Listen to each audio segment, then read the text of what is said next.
अभी मैं ऐसी जगह पर फंसा हुआ हूँ जहाँ पर मैं न ही आगे जा सकता हूँ और न ही पीछे। Oh shit! मुझे लगता है हाथी का दांत है। कहने का मतलब ये है यहाँ पर कि आते जाते रहते हैं। ये पत्थर मेरे घुटने पर जा गिरा है।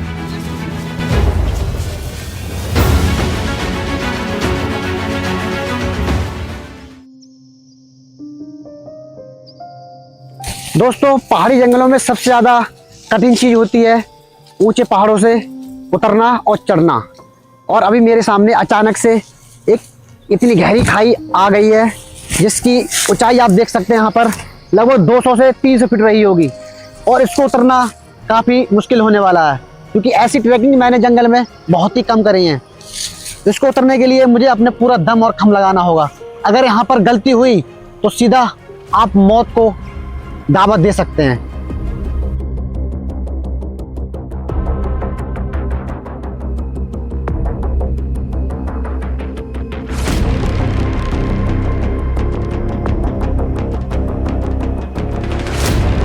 इन झाड़ियों का सहारा लेना पड़ेगा क्योंकि ये झाड़ियां मुझे काफी मदद दे सकती हैं।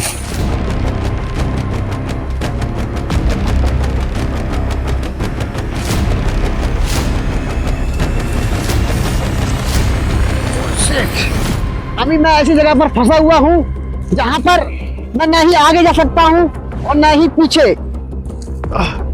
यहाँ पर अजीब सिचुएशन है, आप देख सकते हैं गहराई।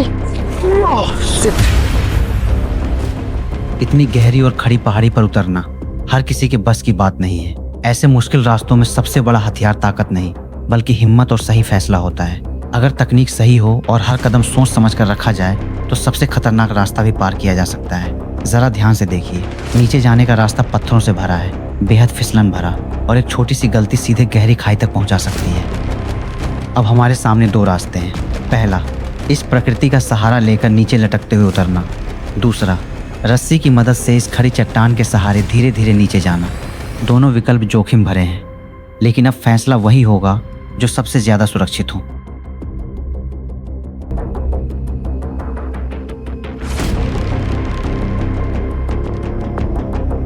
ये रस्सी इस समय मेरी जिंदगी और गहरी खाई के बीच का इकलौता सहारा है। नीचे उतरने से पहले इसे अच्छी तरह जांच लेना जरूरी है क्योंकि अगर रस्सी पर भरोसा नहीं तो एक छोटी सी लापरवाही भी भारी पड़ सकती है। ऐसे रास्तों पर सबसे जरूरी चीज है अपना संतुलन बनाए रखना। घबराहट आपके कदमों को डगमगा सकती है, इसलिए शांत रहें, हर स्थिति को समझें और फिर अगला कदम बढ़ाएं।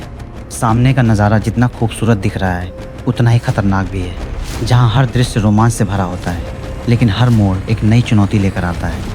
याद रखिए, जंगल और पहाड़ों में सिर्फ ताकत से नहीं बल्कि साहस, समझदारी और धैर्य से ही जिंदा रहा जा सकता है। अब मुझे रात होने से पहले यहाँ कैंप लगाना होगा, लेकिन उसके लिए सबसे पहले एक सुरक्षित जगह ढूंढनी होगी क्योंकि यहाँ जंगली जानवरों का खतरा बहुत ज्यादा है। इस जंगल में पानी आपको हर जगह मिल जाएगा, लेकिन खाना ढूंढना एक बड़ी चुनौती हो सकती है।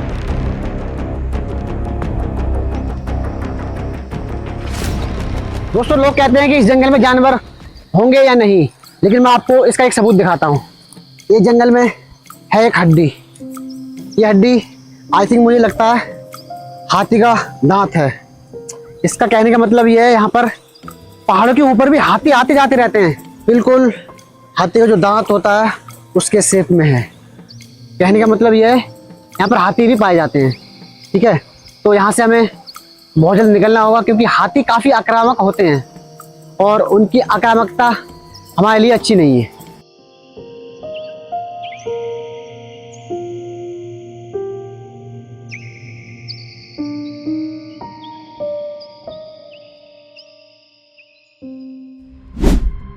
काफी लंबा सफर तय करने के बाद आखिरकार मुझे वो जगह मिल ही गई जहां आज रात के लिए सुरक्षित कैंप लगाया जा सकता है।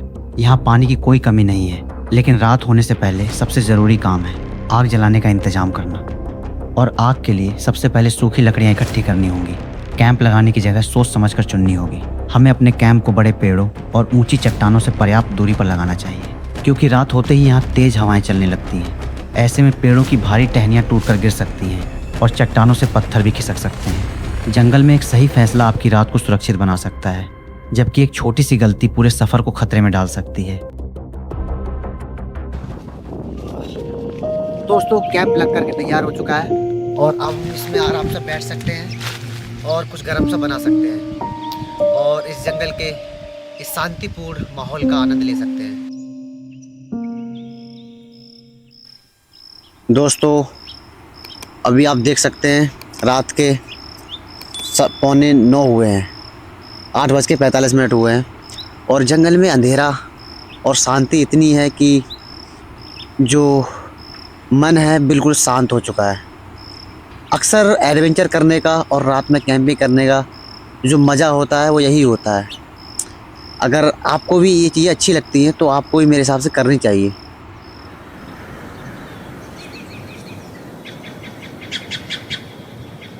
दोस्तों उत्तराखंड के बीहर जंगलों में रात बिताने का मतलब यह है कि मौत को दावत देना।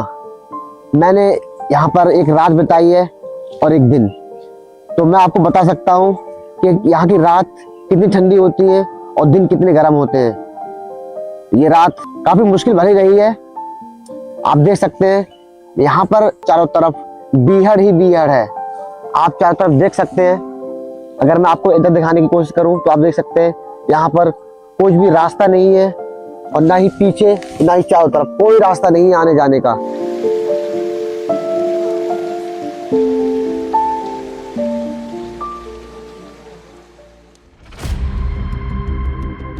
अब मुझे यहाँ से जल्द निकलना होगा, लेकिन जाने से पहले आग को बुझाना बहुत ज़रूरी है, क्योंकि मैं बिल्कुल नहीं चाहता कि मेरी वजह से इस खूबसूरत जंगल या यहाँ के वन्य जीवन को किसी भी तरह की हानि पहुँचे।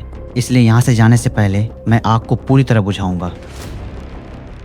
अपना सारा सामान और कचरा साथ लेकर जाऊंगा ताकि ये जगह वैसी ही रहे जैसी मुझे मिली थी। याद रखिए, एक सच्चा सर्वाइवर सिर्फ जंगल से जिंदा लौटना नहीं जानता, बल्कि प्रकृति की रक्षा करना भी जानता है।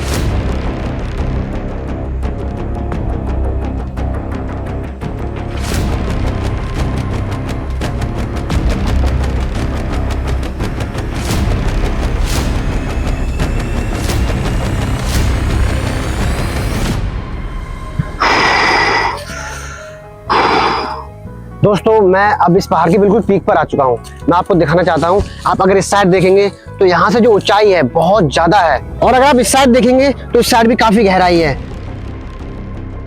माउंटेन एडवेंचर में हमें समस्याओं का सामना तो करना ही पड़ता है।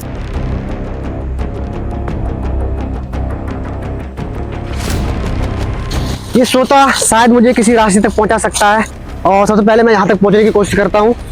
और इस पेड़ पर आप देख सकते हैं कांटे कितने बड़े बड़े हैं। अगर आपको ध्यान से दिख रहे होंगे तो ये कांटे अगर आपके हाथ में जा घुसे तो आपके हाथ, ओह शिट,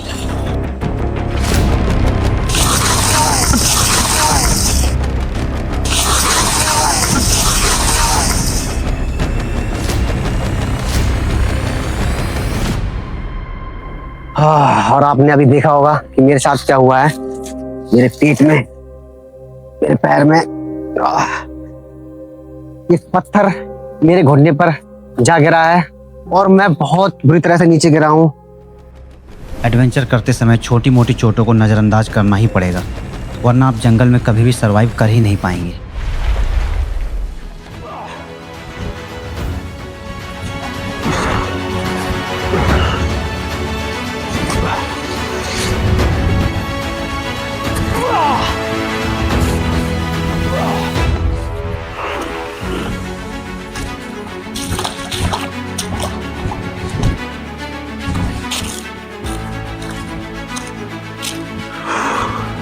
यहाँ से सुन सकते हैं, यहाँ पर मुझे गाड़ी की आवाज आ रही है। इसका मतलब ये है यहाँ पर कोई सड़क है, गाड़ी कहीं मिस ना हो जाए।